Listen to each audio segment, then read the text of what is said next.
Creo que para comenzar sería bueno que hiciéramos una oración. En el nombre del Padre, del Hijo, del Espíritu Santo. Amén.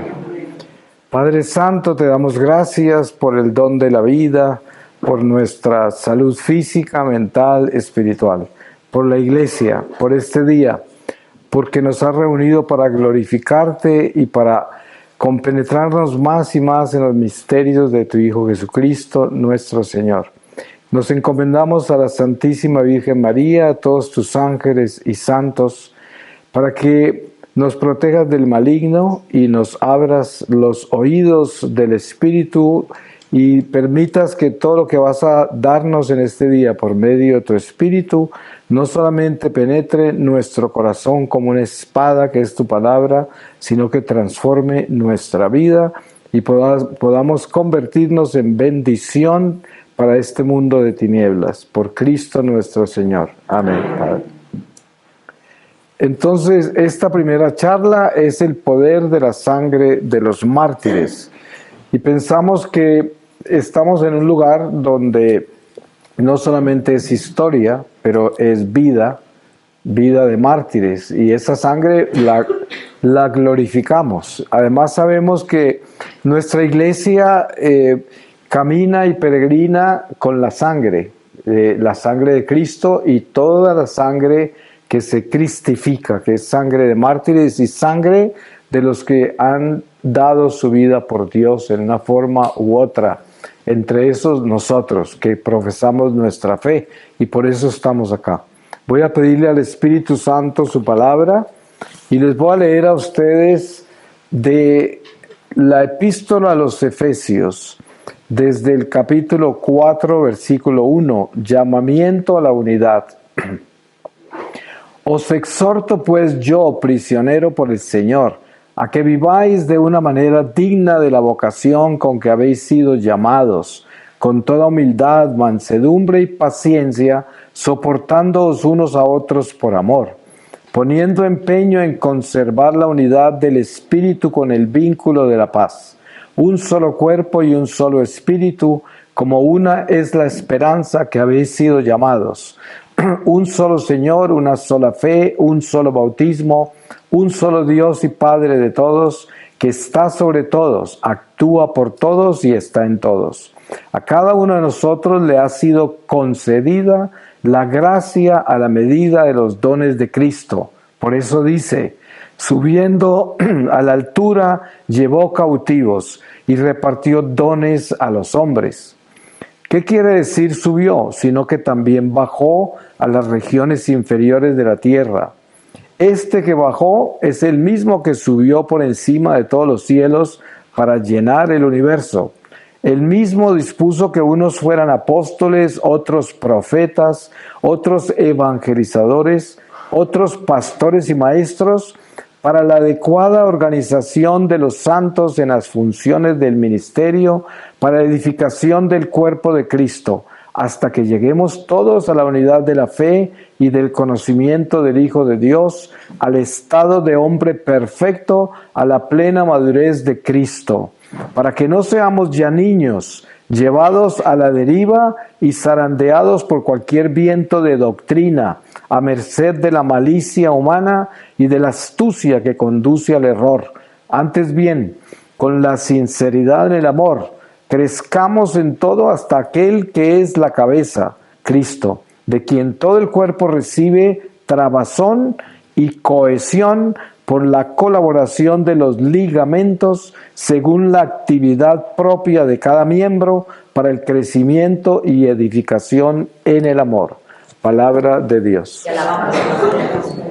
Pues nosotros sabemos que este lugar en particular y esta nación en sí está en batalla espiritual contra el demonio del comunismo y sabemos que quieren desaparecer la cruz, desaparecer a Cristo. Es el anticristo y no podemos engañarnos y hay que llamarlo con nombre propio. Porque precisamente una de las tácticas más efectivas del demonio es hacernos tímidos, callar nuestra boca y hacernos temerosos y evita que pronunciemos el nombre del enemigo y que denunciemos y desenmascaremos el mal como tal, como debe ser. Sabemos que este lugar está amenazado. Quieren tumbar la cruz, quieren sacar a los monjes, quieren acabar toda la historia de Cristo. Pues, aunque lo dibujen y lo vistan en cualquier forma que lo vistan, políticamente o en la forma que lo hagan, es el demonio. Y no hay que darle vueltas a esto, es Satanás. Y Satanás se viste con muchos trajes. Por eso Jesús lo denunció diciendo que Satanás es un príncipe, el príncipe de este mundo. Y ustedes saben que el príncipe no llega con cachos y con cola, porque no sería príncipe. Viene vestido de seda, muy perfumado y con muchos tesoros. Ese es un príncipe. Y por eso seduce a los débiles, a los que están engañados con el mundo, al que cae en el materialismo y en el consumismo y relativismo de esta vida, y a estos se los lleva. Pero hoy estamos acá precisamente honrando la iglesia, a Cristo y profesando nuestra fe con fortaleza, con convencimiento y con una fe que es capaz de hacer lo que los mártires que están acá hicieron, que es dar la vida por Jesús, sin miedo, ¿no? Yo siempre me acuerdo de una anécdota importante de las monjitas de la Visitación españolas en la Guerra Civil, que sacaron a las monjas, las asesinan y una se tapó con la sangre de las otras y quedó viva y se escapó, pero se devolvió, porque cuando iba corriendo sintió la soledad tan increíble de su cobardía, ¿no? De no haber dado la vida por el Señor como sus compañeras, y regresó corriendo a buscar a los hombres que las asesinaron y la asesinaron también a ella. Pero esto es una muestra de lo que es el espíritu, la fuerza del espíritu y la soledad que hay en la cobardía cuando no nos atrevemos a dar la vida por el Señor. Porque precisamente la compañía y el consuelo nuestro es Cristo y por lo tanto debemos morir por Él. De lo contrario vamos a estar tan solos como la soledad que sintió esa monja cuando se escapó y se dio cuenta que ese no era el camino, que iba a estar sola toda la vida y que su vida iba a ser un tormento. Y por eso sabía que su llamado era el martirio y que tenía que morir para que tuviera paz, para que hiciera lo que tenía que hacer. Y para nosotros es el mismo llamado. Estamos llamados a vivir la sangre del Señor, que quiere decir yo doy mi vida por el Señor y no tener jamás miedo de testificar esa verdad, porque miren, no sabemos qué nos espera.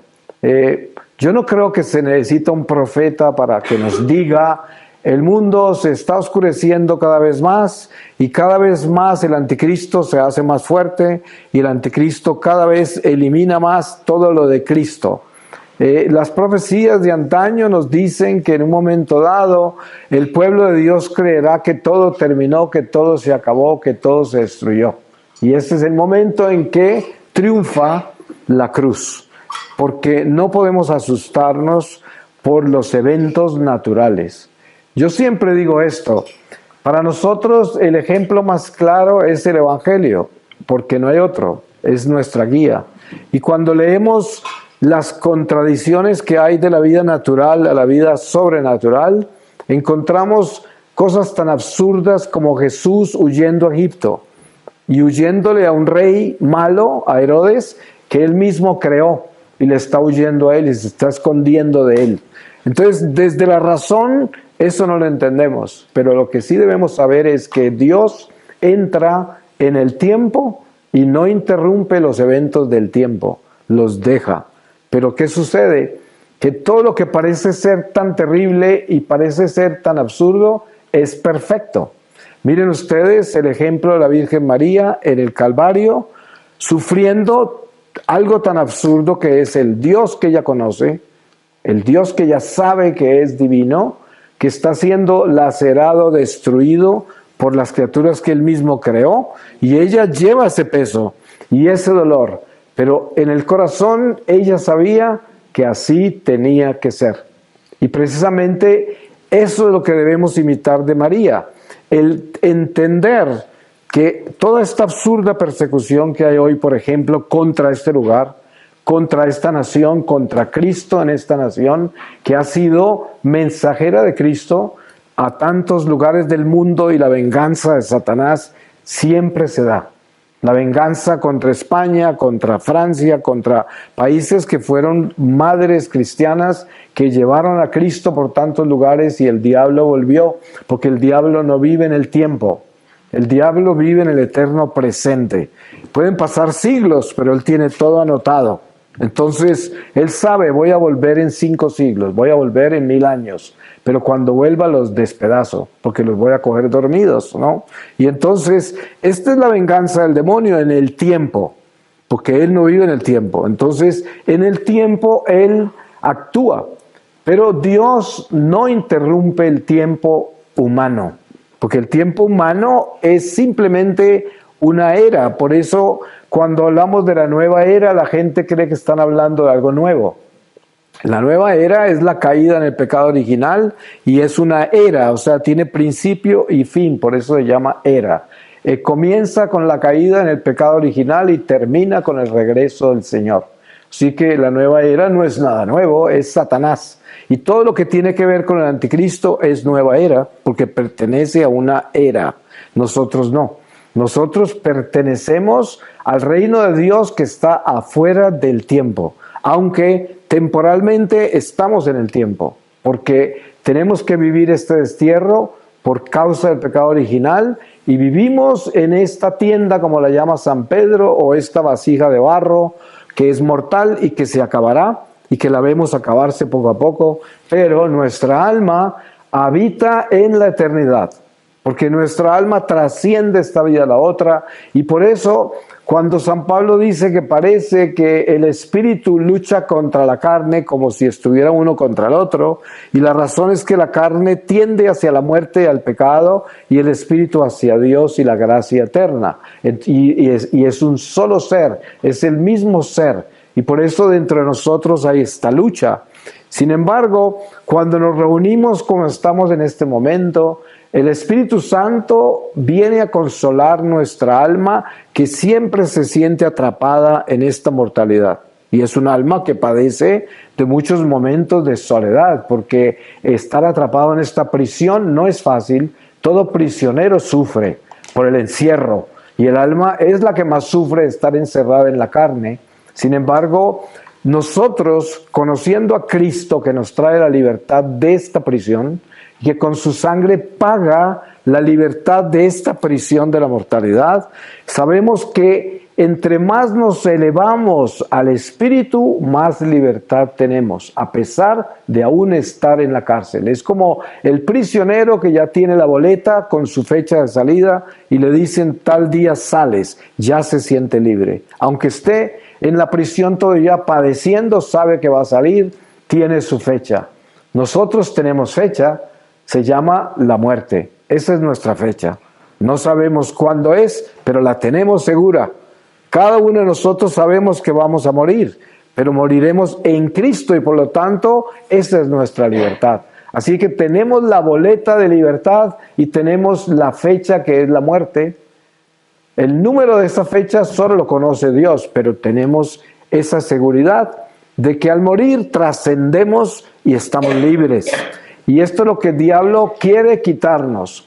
El diablo quiere corromper nuestra vida cristiana, robándonos la trascendencia para que nosotros seamos simples católicos mortales. ¿Y cómo se distingue un católico mortal de un católico inmortal?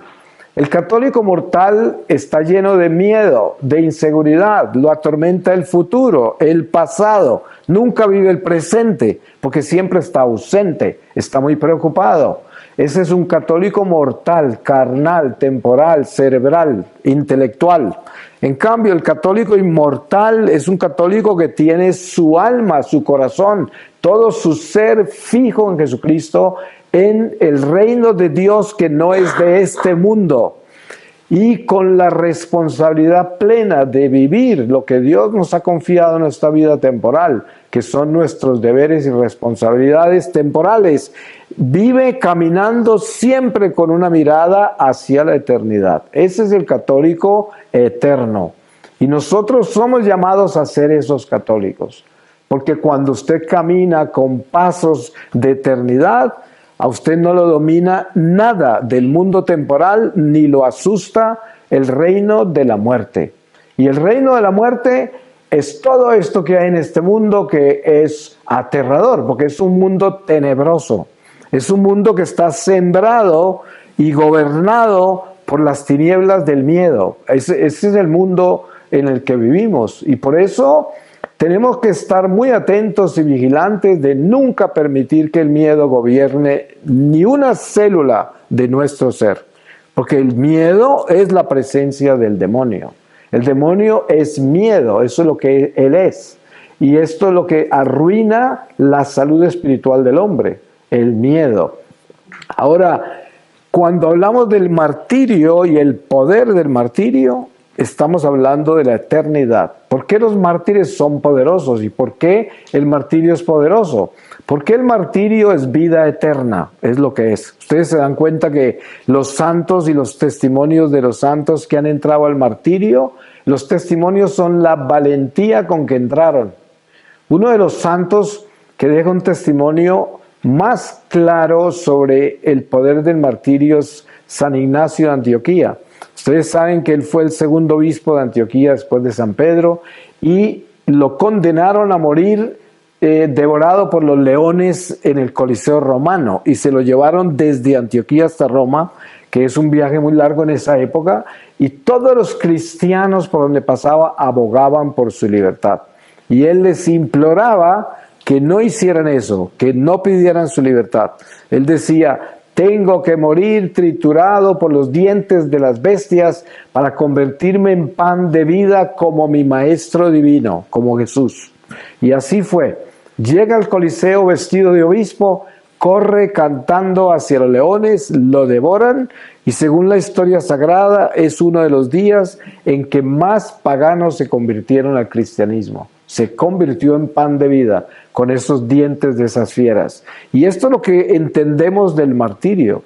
Por eso, los niveles de martirio varían porque el martirio también es un martirio místico, espiritual, no necesariamente físico.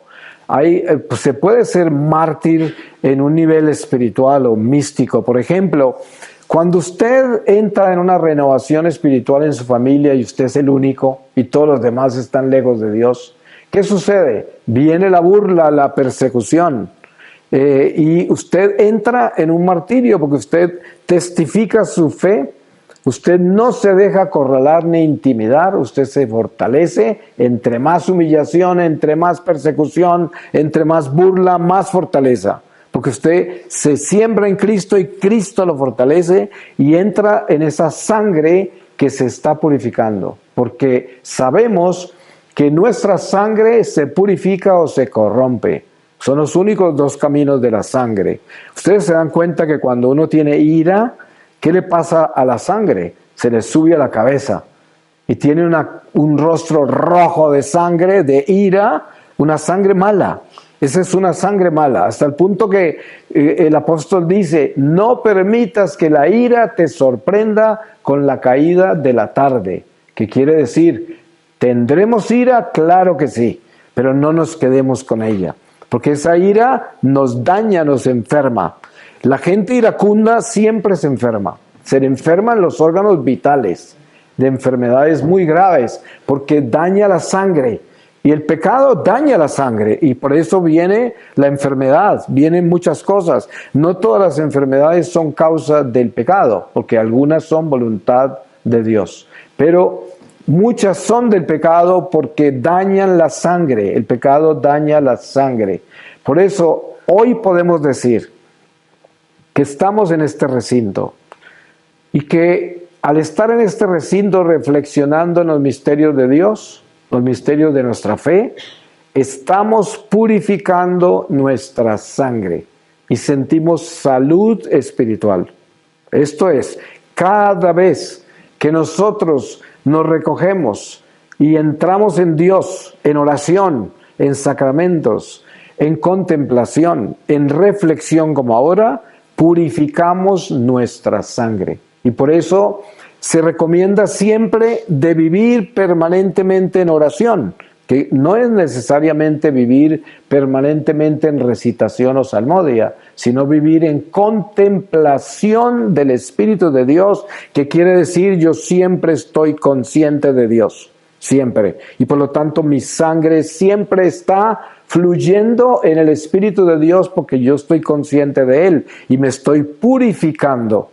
Por eso el Espíritu Santo nos da a nosotros en la iglesia testimonios extraordinarios de lo que es la sangre que se purifica, los cuerpos incorruptos. ¿Por qué razón la iglesia nos da cuerpos incorruptos? Porque es el Señor dándonos una señal de esperanza y una muestra de cristificación, de que si nosotros nos atrevemos a entregarnos a Cristo de verdad, nuestra sangre corrompida por el pecado, manchada, se puede cristificar, purificar y se puede convertir en sangre de Cristo. Precisamente la sangre de los mártires es un poder porque es sangre de Cristo. Cada que una persona muere por el Señor se convirtió en otro Cristo. Y esto es lo que debemos entender, que nuestra vida debe morir en Cristo para que no tengamos que continuar cristificándonos en el purgatorio. Porque precisamente el Señor quiere que en esta sangre mortal sea nuestra purificación acá. Porque sin sangre, la purificación que faltó completar en esta vida es muy dolorosa. Porque no se tiene el instrumento material, la carne. Todo lo que se daña en la carne debe ser reparado, enmendado en la carne. Por eso Jesús tomó carne mortal, para reparar, para redimirnos en la carne. Y por eso Jesús escoge a Pedro, Santiago y Juan para que lo acompañen en Getsemaní y quedan a un lado cerca a él porque necesitaba esa carne humana, necesitaba esos 3 seres humanos para pedirle al Padre por la salvación de más almas de esa copa que no quería tomarse, que eran tantas almas que se iban a condenar. Y esos testigos, por eso les pedía, no se duerman, estén despiertos, estén alertas. Y eso es lo que es la adoración al Santísimo. Cuando estamos adorando a Jesús, somos testigos, como Juan, Pedro y Santiago, testigos ante el Padre a través de Jesús para rescatar almas. Y sabemos que cuando nuestra sangre es una sangre que se está purificando en Cristo por nuestra fidelidad, por nuestro celo para ser de Cristo, de la iglesia, nuestro celo por la salvación de las almas, esta sangre se purifica, se limpia. Porque des en cuenta, cada que nosotros nos ocupamos de nosotros mismos en el egoísmo, la vanidad y todo lo que sucede con nuestro amor propio, esa sangre es mala. Esa es una sangre que no tiene el amor de Dios y por lo tanto es una sangre peligrosa, muy peligrosa, le puede hacer daño a los demás y además nos está dañando a nosotros. Y encima de eso nos puede causar grandes daños espirituales. Entonces, nuestra tarea más grande es asegurarnos de que nosotros estamos produciendo una sangre buena con todo lo que hacemos, pensamos, sentimos, deseamos. Con todas las inclinaciones que tenemos, deben ser buenas para que la sangre sea buena. En todo gastamos sangre y tenemos un tiempo limitado para que la sangre actúe, porque llegará un día en que la sangre ya no circula. Se acabó. Y se acabó esa gracia y entramos en la justicia. Y todos lo sabemos porque así se nos ha sido revelado. Estamos en el tiempo de la gracia. ¿Por qué? Porque estamos en la sangre. En el momento que la sangre termina y deja de circular y muere, entra la justicia de Dios. Y ya no hay forma de reparar, no hay forma de enmendar, no hay forma de cambiar nada. No hay forma de crecer. Tenemos que purificar, purgar. Si es que no alcanzamos a completar con la sangre lo que teníamos que completar. Por eso San Pablo explica, diciendo, en mí se terminan de completar los sufrimientos que faltan por completarse en el cuerpo místico del Señor, que es la iglesia. Y nosotros somos esos. Cada uno de nosotros es un instrumento de Dios vivo, que en cada uno de nosotros, mientras continúa la economía de la salvación hasta el regreso de Jesús, en cada uno de nosotros se termina de completar los sufrimientos que faltan por completarse del cuerpo místico del Señor, que es la iglesia. Por eso, bendito sufrimiento, cuando el sufrimiento viene de voluntad de Dios, porque el sufrimiento como causa del pecado es un castigo y es culpa de nuestro pecado. Pero el sufrimiento que es voluntad de Dios es una bendición. Por eso siempre debemos glorificar a Dios cuando el sufrimiento viene de Él. ¿Y cómo lo distinguimos? Pues muy fácil. Todos sabemos cuando algo malo pasa por culpa de los errores que cometemos o los pecados. Lo sabemos. El alma lo sabe. Todo nuestro ser lo sabe. Pero la voluntad de Dios en las pruebas de esta vida, bendita voluntad, bendito sufrimiento, benditas pruebas, porque eso es lo que nos purifica, nos santifica si lo aceptamos con amor. En una oportunidad, yo conocí a una señora carismática, muy santa y un líder increíble que congregaba miles de personas, llenaba estadios. Y un día el Señor se le llevó a su hijo amado y esa señora se enojó con Dios y esa líder, ese brillo, ese líder se apagó. Y yo llegué a ese lugar donde siempre me invitaban y ya era otro líder y yo pregunto por ella y me cuentan la historia. Y yo digo, pues la prueba, ¿no? La prueba grande, porque ella era una mujer que era fiel a Dios, era una mujer que trabajaba para el reino de Dios en una forma extraordinaria, pero se le olvidó el diablo. Se le olvidó. Se le olvidó que cuando nosotros somos fieles hijos de Dios, estamos rescatando almas para el Señor con solo existir, con solo respirar, porque somos unos instrumentos que Dios utiliza para rescatar almas, pero tenemos un enemigo que tiene todo anotado. Y esta señora se le olvidó. A pesar de que hablaba tanto del diablo, a pesar de que exorcizaban la gente, hacían toda clase de cosas y decía, se les olvidó el enemigo, ¿no? Se les olvidó que a San Pedro el diablo lo pasó por el cernidor con permiso de Dios.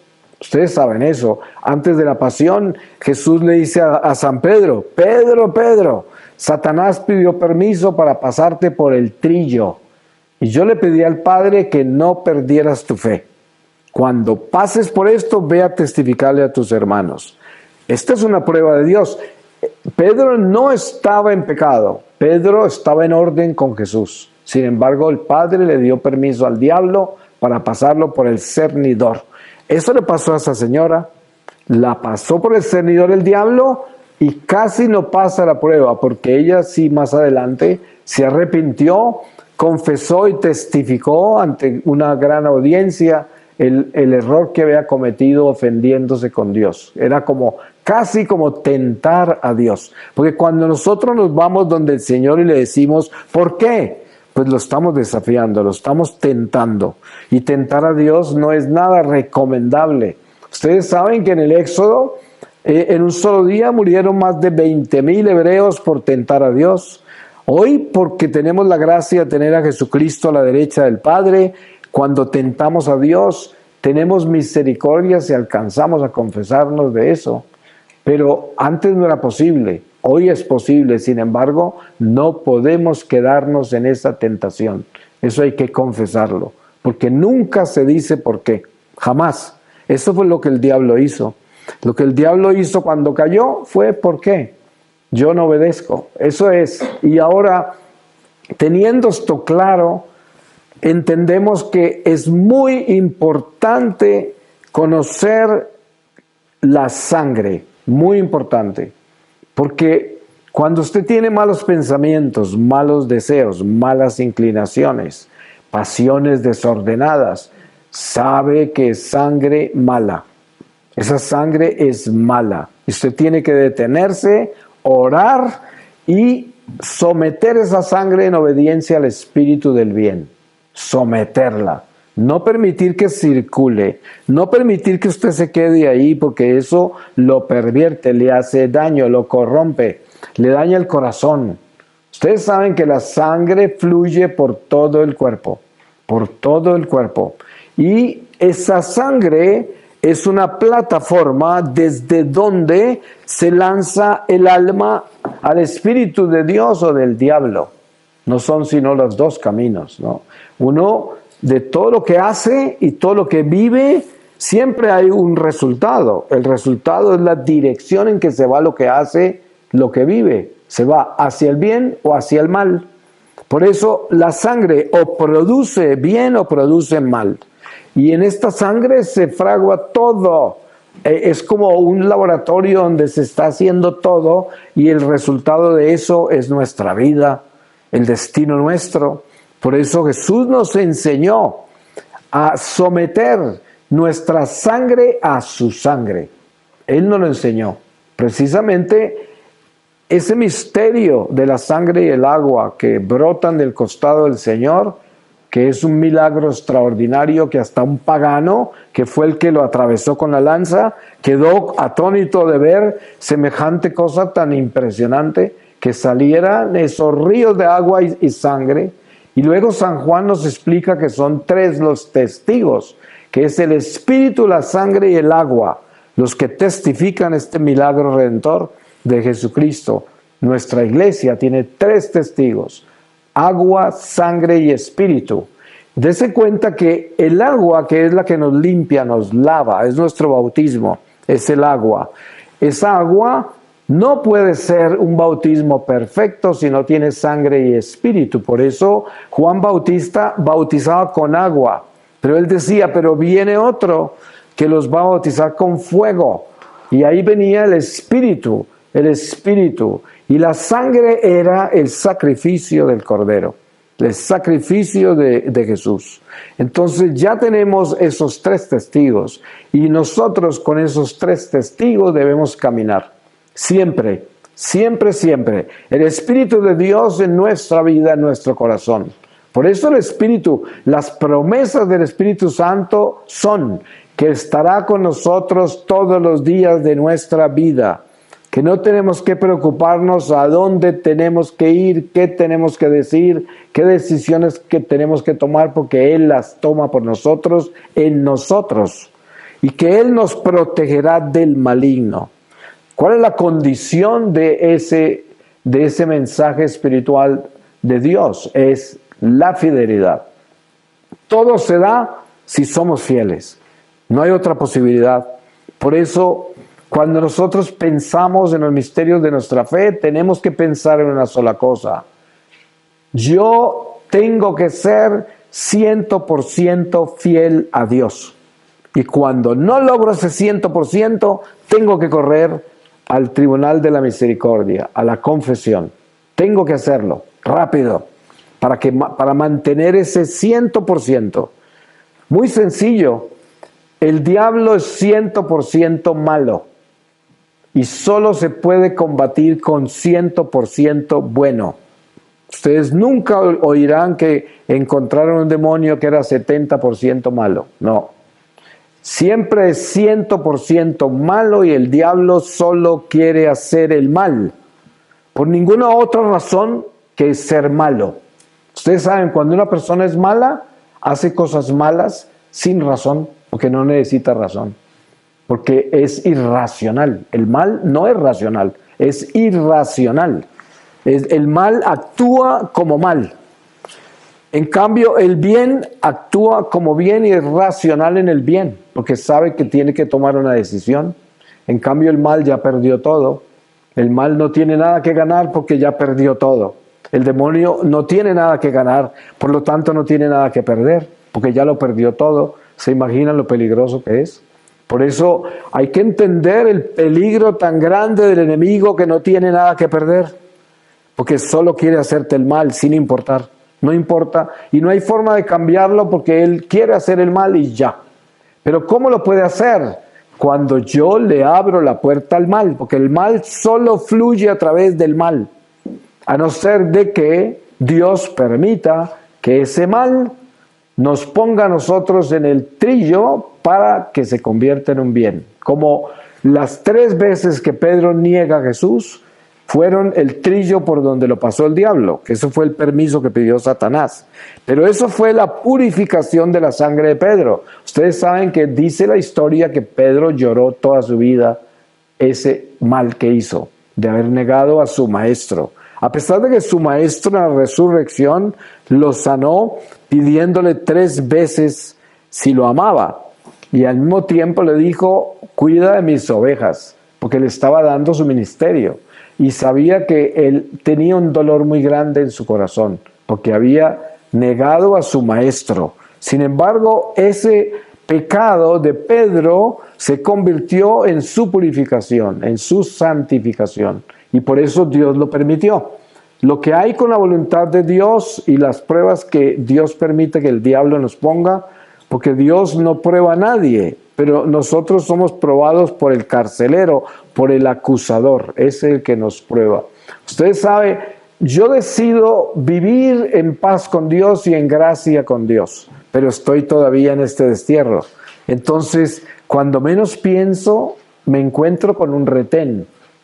Y hay una vara ahí caída y no me deja pasar. Y dice, ¿para dónde vas?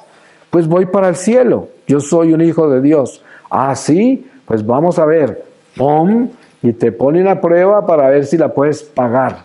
Y si pagas, puedes pasar. Y si no, te quedas estancado. Y ahí está el ejemplo que les di de esta mujer que se quedó estancada un rato con la prueba que le puso el diablo. Y esto nos pasa a todos nosotros. Cada uno de nosotros será probado por el diablo, porque Dios permitirá esa prueba si es para nuestro bien, si es para crecer. Entonces, podríamos decir que cada uno de nosotros tiene la gracia por el bautismo de conocer el estado del alma. Si usted se atreve a mirarse, se va a dar cuenta quién es.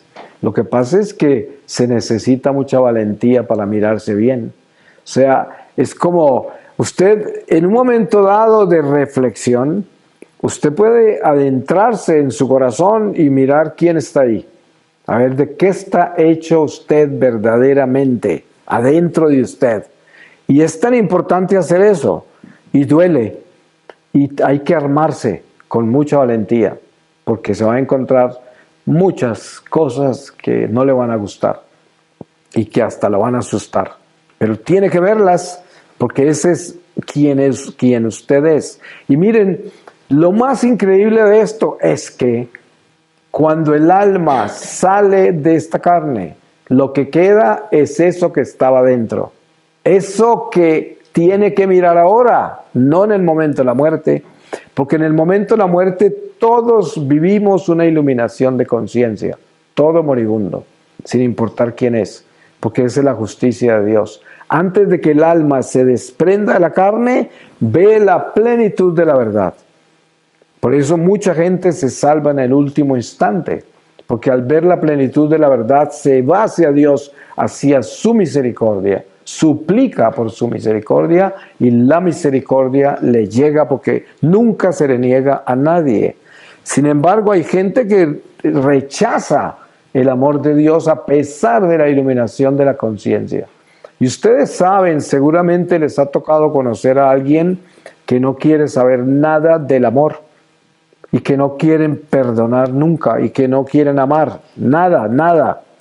No sé si han conocido, yo sí he conocido. Yo no conocía el mal verdaderamente en persona, seguramente siempre estuvo a mi lado, pero estaba disfrazado. Pero cuando me secuestró la guerrilla en Colombia por 6 meses, conocí al demonio en persona. Y después el Señor me lo mostró en persona en mi éxtasis. Pero el demonio existe, el mal existe y está entre nosotros. Y además fluye por dentro de nuestra sangre, porque nosotros tenemos la savia del bien y del mal por culpa del pecado original. Y por eso tenemos que estar constantemente discerniendo cuál es la savia que está reinando en mi corazón.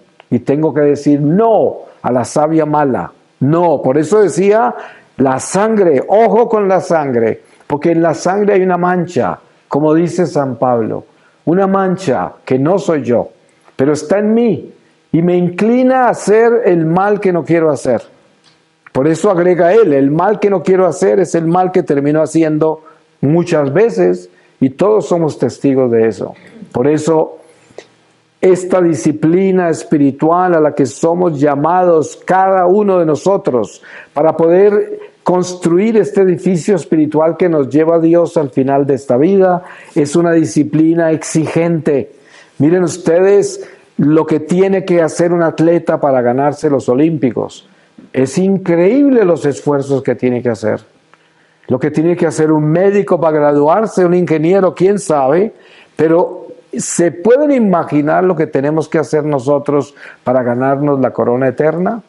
Ese sí es el esfuerzo verdadero y supremo. Y exige absoluta disciplina, absoluta. Se tiene que despertarse.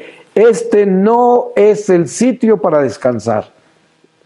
¿Qué es lo que el diablo hace para robársele su disciplina? Venderle la comodidad, venderle la velocidad, venderle el placer, venderle el consumismo y materialismo para que usted se separe de la gracia. Ahora, con esto no demonizamos el mundo material, no demonizamos lo que tenemos que hacer en esta vida, porque Dios todo lo hizo bueno y el mundo material es un instrumento. Lo importante es que nos acordemos que el mundo material es instrumento de navegación. No es nada que nos pertenezca a nosotros, aunque muchas veces creemos que es nuestro porque nos lo hemos ganado con el sudor de la frente y nos pertenece, o con nuestros grandes talentos o nuestros grandes beneficios recibidos de otros, o quién sabe. Pero nada nos pertenece a nosotros. Somos peregrinos en tránsito y todo lo que usamos Dios nos lo confió, a no ser de que nos lo hayamos robado, eso sí nos lo dio el diablo, pero lo que Dios nos da y nos confía es para que sea un instrumento para el servicio de Dios, glorificar a Dios y servirle al prójimo. Eso es. Y cuando hacemos eso, el camino nos purifica. El camino nos da gracias y nos purifica la sangre. Lo importante es tener conciencia de la sangre. Usted puede pensar cuán purificada está su sangre en este momento. Pero miren cómo es Dios de misericordioso. Todo lo de Dios es así. Él nos creó en un instante. Y por lo tanto, cuando yo entro en Dios y soy fiel a Dios y entro en la gracia de Dios, en un instante puedo cambiar mi vida. En un instante. Yo puedo tomar decisiones tan radicales que puedo transformar mi vida y mi sangre se purifica. Eso es. Y lo siento, en mi corazón lo siento. Cuando usted decide perdonar, siente el alivio. Siente que la sangre se le volvió sana. Cuando usted mira con amor a una persona que no podía amar, siente la salud. Cuando usted aprecia el mundo que no apreciaba, porque ahora lo perdona, entonces siente la salud.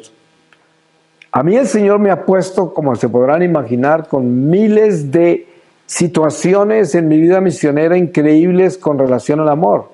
Y sobre todo pues con relación al amor al prójimo, que es nuestro más grande obstáculo o nuestra más grande oportunidad, el prójimo. Al principio de mi ministerio habían muchos problemas en mi corazón con ciertas personas, como por ejemplo esas marchas de homosexuales, el feminismo, todas estas ideologías de género, todo el comunismo y todos los ismos. Y yo vivía furioso con todo eso. Pero un día el Señor me mostró con una claridad increíble en un desfile de homosexuales en California. Me dijo, esos son tuyos, te pertenecen a ti. Después me confirmó con un loquito que estaba en un centro comercial gritando cosas terribles y yo me incomodé por los gritos y eso. Y me dijo el Señor, ese es tuyo, ese te pertenece también. Y así fue como Él me fue mostrando que No hay que escandalizarse con el pecado o la locura de otro, con la desobediencia de otro. Tenemos que acordarnos que esos nos pertenecen a nosotros, todos, porque nosotros somos instrumentos de Dios para la salvación de las almas. ¿Y qué tenemos que hacer? Llevarle almas al Señor.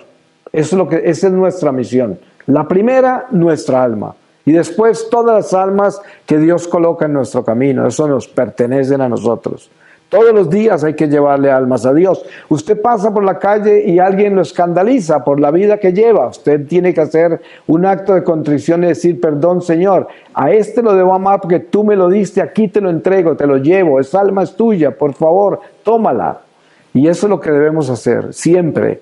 Y sentiremos la salud, sentiremos la bondad de Dios que inmediatamente purifica el alma, purifica la sangre. Y así caminamos con salud. No puede haber salud espiritual si la sangre no está saludable.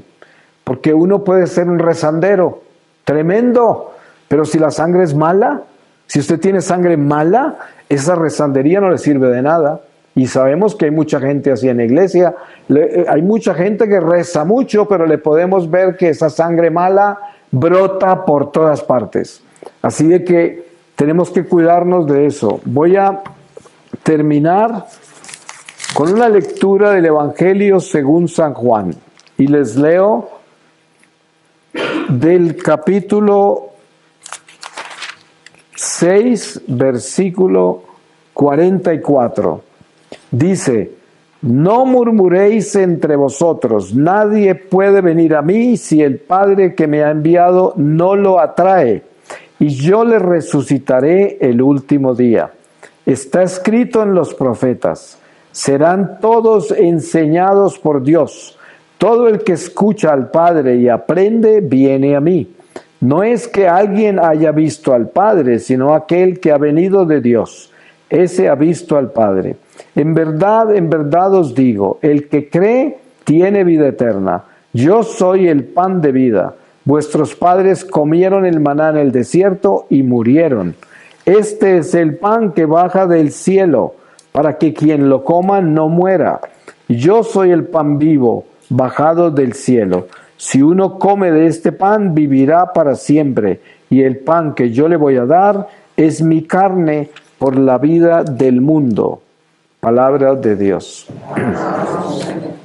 Pues le damos gracias a Dios y le pedimos que nos dé la bendición de purificar nuestra sangre mientras vamos en camino. Amén. Amén.